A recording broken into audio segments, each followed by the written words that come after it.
ናቸው ሄደ ይላል ጳውሎስ ግን እነሱ ከሄዱ በኋላ ተነሳና ልብሱ ያለውን አላባራ አራግፎ ወንጌልን ሊሰብክ ወደ ሌላ ከተማ ገባ ይላል እኔ ሆናለሁ እዛ ከተደበደብኩበት ቦታ ስነሳ ቁስሌን የምታከምበት ሆስፒታል የመጀመሪያ ሐሳቤና ዓላማዬ ወደዛ ነው የምሄደው ከዛ በኋላ ኮምፕሌን ማድረግበት ህግ የለም ወይ ሀገር ብዬ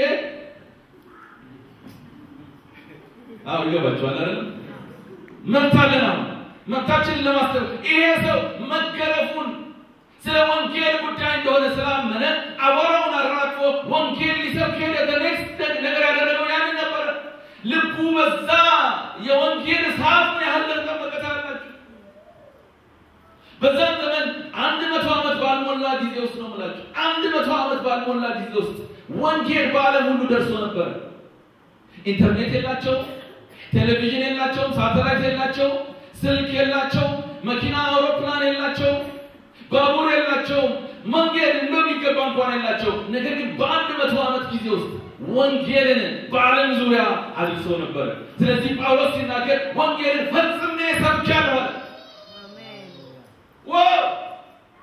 አንድ ሰው ሐዋርያው ጳውሎስ ያገለገለበትን ዘመን ሲናገሩ ከ30 እስከ 40 ዓመት ከዳነበት ጊዜ አንስቶ እስከ ሞተበት ጊዜ ድረስ ያለውን ዘመን ሲናገሩ 30 ወይ 40 ዓመት ብቻ ነው ያገለገለው ሰው አንድ ሰው በ30 እና በ40 ዓመት ወንጌልን ፈጽሞ መስበክ ምን አይነት ኢምፓክት ያለው ላይፍ ኖሮ ሞቱ በ2000 ላይ ሮም ውስጥ ለስብሰባ ለፓስተሮች ስብሰባ ሄደን ያስጎበኙን ወደ አንድ ቦታ ወሰዱን እና ያ ቦታ ፍሪ ፋውንቴንስ ይባላል ስንቶቻችሁ እንዳያችሁ አላችሁ ፍሪ ፋውንቴንስ ያሉበት ምክንያት ሐዋርያው ጳውሎስ በተሰየፈበት ቦታ ላይ አንገቱን ሲቆርጡት የተቆረጠው አንገት 3 ቦታ ዘልሏል ይላሉ እና አንገቱ ያረፈባቸው ቦታዎች ላይ ፋውንቴንስ ምንጭ የውሃ ምንጭ ወጥቷል ይላሉ አፈ ታሪክ ነው ነገሩ እንደዛ ነው አይመስለኝም እና ያንን ካሳዩን ቦታ ላይ 3ቱን ፋውንቴኖች ካሳዩን በኋላ ሙዚየም ውስጥ አስገቡን እና ሙዚየም ውስጥ ስንገባ ያሳዩን የሚገርም ነገር ነው ሐዋርያው ጳውሎስ የተሰየፈበት የአክቹዋል ሰይፍ እና እሱን አንገቱን ያጋደሙበት ድንጋይ በመስታወት ውስጥ ተቀምጧል እና ያንን ነግረውን ገብቼ ይሄ ሰይፉ ነው ይሄ ድንጋዩ ነው ሲሉ ምን እንደው ቋላቀም እየየብየ ማልቀስ ጀመረ እያፈርኩኝ ደግጬ ሰው እንዳይ ግን ምን እንደው ቋላቀም ሰው ላልቀስ ብላ ለሰላ ማልቀስን ሳልፈልገው ማልቀስ ጀመረ ወገኖቼ ከ2000 ዓመት በፊት የሰሩት ስራ ዛሬ ህያው ሆኖ የሰው ህይወት ይነካል አሜን የኑርለት ዓላማ ከመቃብር በላይ ያኖራቸው ነው ምን ስማላችሁ ወንድሜ ምን ስማለ በተወጣጡ አለፈ ነው ወይስ በወንጌል ስራ ይሄን ጉዳይ ሰርቶ አለፈ ነው የምትባለው እግዚአብሔር ተራ ሰው ከመሆን ያድናችሁ አሜን ተራ ኑሮ ከመኖር ይገላግላችሁ ጌታ በተወጣጡ ከመሞት እግዚአብሔር ያድናችሁ ወገኖቼ ታሪክን ከመቃብር በላይ የሚያስወራ የወንጌል ስራ እግዚአብሔር ለታላላቆች ለኃይለኞች ለተማሩ ሰዎች ሳይሆን ለኔና ለእናንተ ለደካሞች ሰጠን ከዛሬሞች እስከ መጠቂያ ድረስ ይህንን ወንጌል ሞኝ የተባለ ወንጌል እንድንሰብከው እግዚአብሔር ሰጠን አመነን በዚህ ወንጌል እኛ ግን በሸልፋችን ላይ አስቀመጥነው እግዚአብሔር ግን ያንን እየገለበጠው ነው ምን ታምናለህ ብሎ ይሄን ወንጌል በድፍረት የሚነሳ ትውልድ እግዚአብሔር ያስነሳል ትውልድ ያስነሳል ይያምናል እንዴት አለው ግን የእግዚአብሔር መንፈስ ይሄን ማድረግ ይችላል አሜን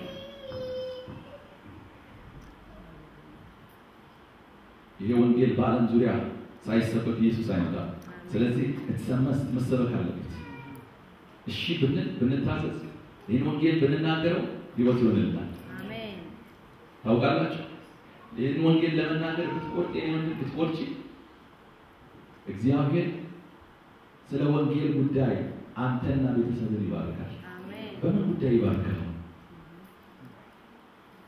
እግዚአብሔር ረጅም እድሜ ከጤንነት ጋር ይሰጣል አሁን ግን በምን ጉዳይ ይባርክ ጤንነት ይጠብቅ ለምን ይጠብቀው እግዚአብሔር ለምን ጉዳይ ጤነኛ አድርጎ ያኖር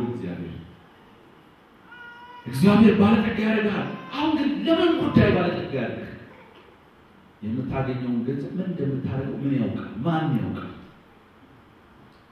ህይወታችን ከወንጌል ጋር በተያያዘ መልኩ ከኖርን ወገኖቼ የምንፈልገው በዓለም ላይ ያለው ነገር ሁሉ የኛ ነው አሜን ግዴላችሁ አሜን በሉ ለዚህ አሜን ያንተ ነው ያንቺ ነው እንዴት ነው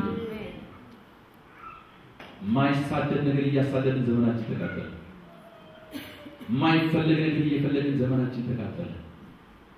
አረሳው ዋሽንግተን ዲሲ በማገለግልበት ጊዜ ሳውዲያ ጥግ የሚቀመጥ አንድ ወንድም ነበር። ስሙን ብነግራችሁ ታውቃላችሁ። ጥግ ነው የሚቀመጠው። ስንት ጊዜ ሲሰብክ ቁጭ ብሎ ተባርኮ አልቅሶ እግዚአብሔርን ጌታን አመስግኖ ተናግሮ ጽፎ ተብሮ ተባርኮ ይላል ይሰው እኔ ቆም። ነገር ግን የተለየ አንድ ነገር ነበር ልጅ። እሱ ምን ነበር?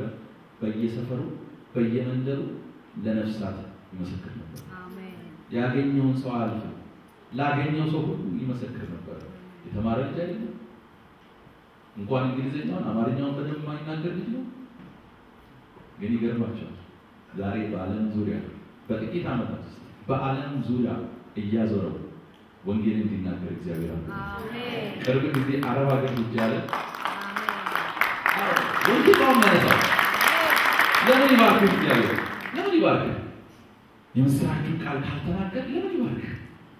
ሲናገር ስለነበረ አገልግሎቱን ቀባለት። እንደሚያገለግል ማለት ነው። ግን የሱ ፍላጎት የነበረው ይሄ ወንጌል ሰዎች መስማት አለባቸው። እኔ ያዳነ ጌታ እነዚህ ሰዎች ማዳን አለበት በሚል ቅናት ነበር ይመሰክር የነበረው። አሁን ቅርብ ጊዜ አረብ ሀገር ሄደው በእምነት ነው ሄደው የሚቀበለው ሰው እንኳን ማን እንዳለ አለ እና ሲገባ በአገሩ ላይ አንድ ዜና ተሰራጨ። ምንድን ነው የሚባለው? የነሱ መሪያቸው ኪንጋቸው ኪንግ ነው የሚባሉት አይደለም ብቻ እና የእሱ ልጅ ካንሰር ታማ ልትሞት ትደርሳለች የሚል ዜና ሰማ። ይሄ ልጅ ምን እንዳለ ታውቃላችሁ? እኔ ጸልይላታለሁ ትፈወሳለች። አሜን። በወንጌል አላፍርም ብሎ ተጻፈ። ማን ነው ይሄ ተባለ? ዳዊት አይመስልም? ኢትዮጵያዊ ነው ወገኖች። አረብ ቤተ መንግስት ውስጥ ገባ። ማን አስገባው? ገንዘቡ፣ እውቀቱ፣ ዶክተር ስለሆነ ፕሮፌሰር ስለሆነ ወንጌል መንግስት አስገባው። እግዚአብሔር ደግሞ ለወንጌል ገብቷልና አሳፍሮ እጄን ጫንኩባት 5 ደቂቃ አልጸለይኩም ማለት ጌታ እዛው በወሳታ አሜን።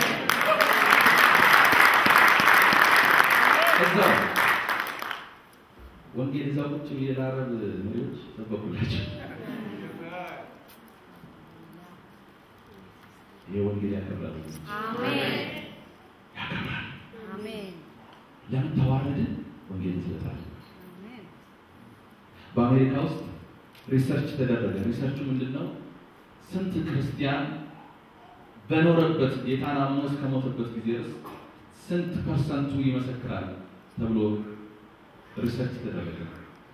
ከ75% በላይ አንድ ቀን ለአንድ ሰው ሳይመሰክር የሞተ ነው። ሌላው 20% በህይወት ዘመናቸው አንድ ቀን ወይም 2 ቀን ለአንድ ሰው የመሰከሩት 5% ብቻ ነው። እነዛው ከ5% ውስጥ ቲቪ ኢቫንጀሊስቶች ተቆጥረዋል። የወንጌልን ልሳን ሰይጣን ዘጋው። በዛ ምክንያት ፖለቲካውን ማን ወሰደ? አመፀኞች ወሰዱት። ኢኮኖሚ በማን እጅ ነው ያለው? በአመፀኞች እጅ ነው ያለው። ወገኖቼ ቅናት ይዛችሁ እንደ ቸርች እየመጣ መዝሙር ዘምረን መልእክት ሰምተን ሰባኪ ያልቀን እንሞት አትቀኑ። እንዴት እንደዚህ ዝም ብለን እንሞታለን? እግዚአብሔር ወገኖቼ ህይወታችሁ በዚህ የወንጌል ሳል ይለውጣል። አሜን። አረሳው በህይወት የተነካውበት ጊዜ ልጅ ነበርኩ። የ13 የ14 ዓመት ልጅ እና ከትምህርት ቤት ስመለስ ደስታ የሚባል ነገር ስለሌለ ገና ወጣት ሆኜ ሰላም ስለሌለ የኖርነው መካኒሳ አካባቢ ነው። ስንቶቻችሁ መካኒሳ ታውቃላችሁ? መካኒሳ ውስጥ ጊዶ ዋሻ የሚባል አለ። ጣሊያን የሰራው ዋሻ ነው እና እዛ ትልቅ ጫካ አለ። እዛ ሄጄ እጮሃለሁ። እጮሃለሁ። ልጅ ነኝ እንደሚያስቀኝ አላውቅም፣ ግን ውስጤ ስላረካ እጮሃለሁ። አታድነኝም ወይ? ከዚህ ነገር ማን ነው የሚያወጣኝ ብዬ እጮሃለሁ። ጮኬ አልቅሼ ሲያበቃልኝ ከዛ በኋላ የሆነ ነገር ረፍት ይሰማኝ